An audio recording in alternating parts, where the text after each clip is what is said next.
Municipal উপরে ফেলবে গোটা গুলোকে নিয়ে আসছি আমরা সবাই থাকবেন বিপ্লবীরা মুন্সিপাল উপরে ফেলবো যেভাবে হোক আমরা এটা ঘুরাই দিব এবং ঘুরাই দিয়ে আমরা তারপর এখান থেকে যাবো। বাধা প্রদান করা হচ্ছে।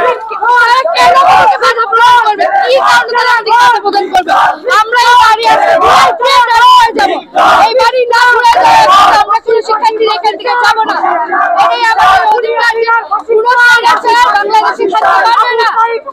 আমরা উৎসব করতে আসছি আজকে যে খুনি ফ্যাসিস্ট গণহত্যাকারী তাদের রায় সেই প্রত্যেকে এসে আমরা উৎসব করতে এসেছি, আমরা ন্যায় বিচার দেখতে এসেছি।